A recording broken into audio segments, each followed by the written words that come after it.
చూసా, బిల్లు చూసి కాదు.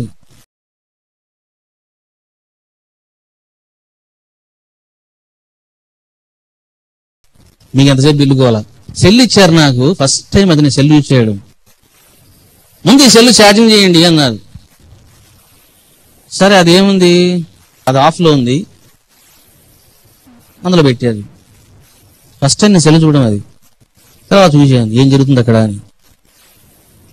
ఒక బిందు వచ్చింది ఛార్జింగ్. మీరు చూడండి, ఛార్జింగ్ అయ్యేటప్పుడు ఒక బిందు అలా వచ్చి అటు వెళ్ళిపోతుంది, అలా వచ్చి అటు వెళ్ళిపోతుంది. ఇంత చూసా కదా బాబు, మీరు బాగా చూసి ఉంటారు, ఛార్జింగ్ ఎక్కువ చేస్తుంటారు కాబట్టి. అలా వచ్చి అలా వెళ్ళిపోతూ ఉందే. ఎంత బ్యూటిఫుల్ సృష్టి అంటే, the same frequency in the నిర్వికల్ప సమాధి. This is my experience.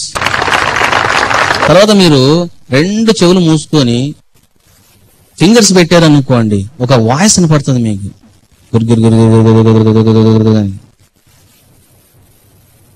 దాని ఫ్రీక్వెన్స్ నిర్వికల్ప సమాధిలో ఉన్నటువంటి ఫ్రీక్వెన్స్ ద సేమ్. రెండు మీరు చూసుకోవచ్చు. చూసారా? అంటే లోపల ఏమి జరుగుతుందో సృష్టిలో అవన్నీ కనపడుతూ ఉన్నాయి. మీరు కప్ప చూడండి, కప్ప అలా నిలబడినప్పుడు అది అంటుంది. చూసారా బాబు?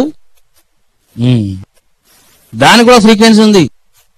ఆ కప్ప ఇలా ఇలా ఇలా ఇలా అంటుంటుంది, అది ఊరుకోదానికి ఉండే.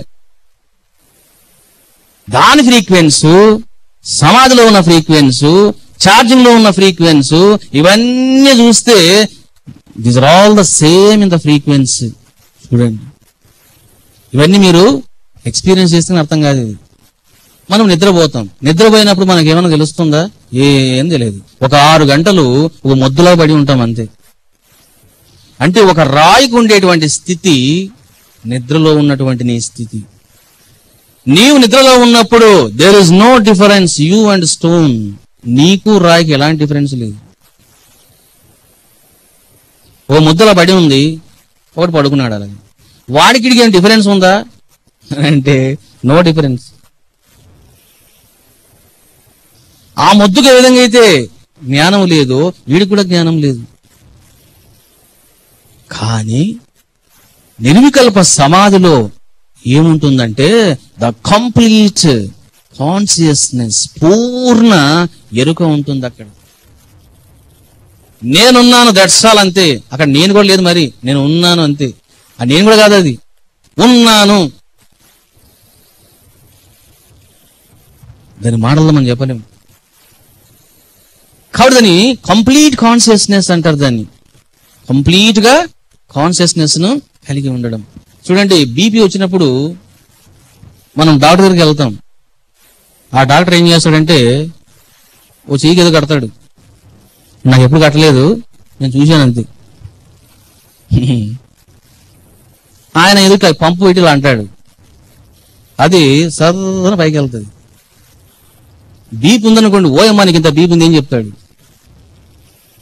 ఏమైనా ఎక్కువ తింటున్నావా, నువ్వు తినడమ్మా అని అంటాడు.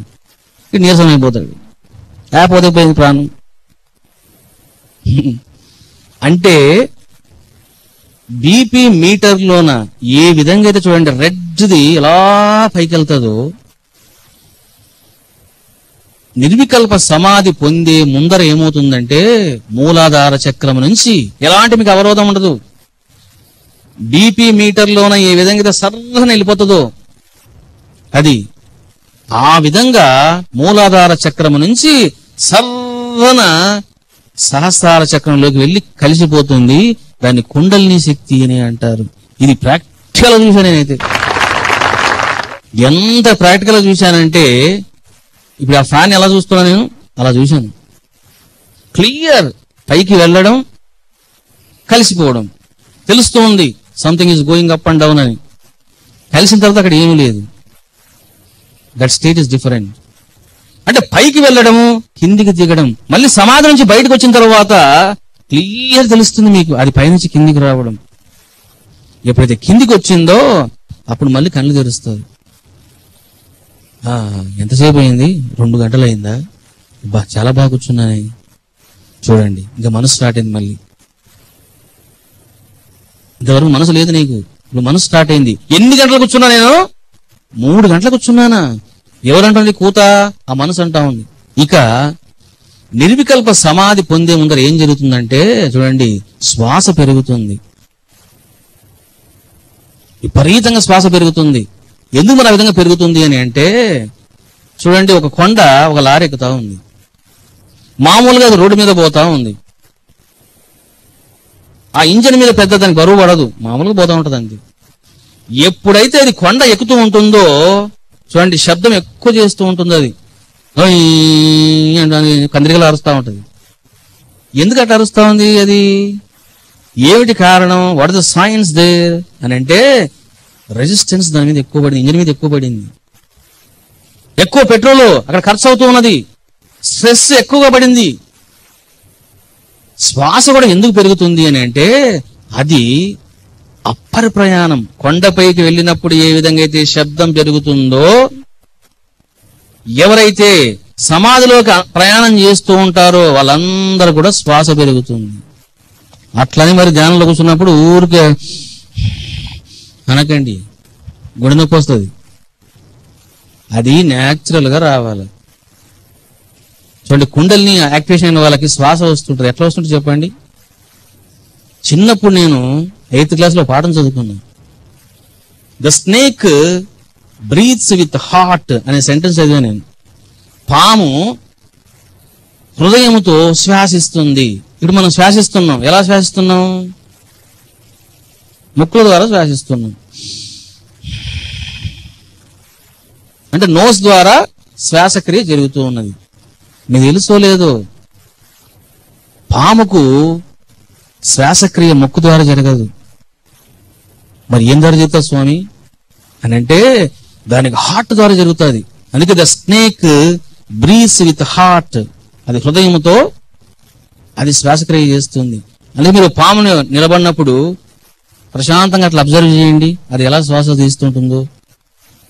కానీ చాలా మంది ఏం చేస్తారు, ఇది ఏం పాము, నన్ను కరుస్తుందా, నేను పరిగెత్తే వెంట పడుతుందా, ఈ పనికి మాల ప్రశ్నలు. ఆ పాము నిలబడినప్పుడు నువ్వు అబ్జర్వ్ చేయి, అది చూడండి శ్వాస ఎలా చేసుకుంటుందంటే దానికి అసలుగా ఆశ్చర్యకరంగా ఉంటుంది దాని యొక్క శ్వాస, అలా వెళ్తుంది అది శ్వాస. అందుకే మనం ఏమంటే పాము బుస కొడుతుందండి అంటారు. చూడండి, బుస అంటే ఏంది? అదే హార్ట్తో. అది మనము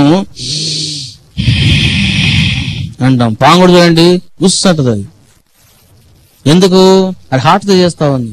వీడికి శ్వాస ఎక్కువైంది వీడికి అని అంటే ఎవరైతే నిర్వికల్ప సమాధిలోకి ప్రయాణం చేస్తూ ఉంటారో, అది ఫస్ట్ మెట్టు కావచ్చు, 2వ మెట్టు కావచ్చు, 3వ మెట్టు కావచ్చు, ఏం జరుగుతుందంటే వాళ్ళు అంతర్ముఖం అవుతున్నారు అని దాని యొక్క అర్థం. ఇక ఈ విధంగా నేను చెప్పుకుంటా విన్నాను అనుకోండి, టైం 10 అవుతుంది.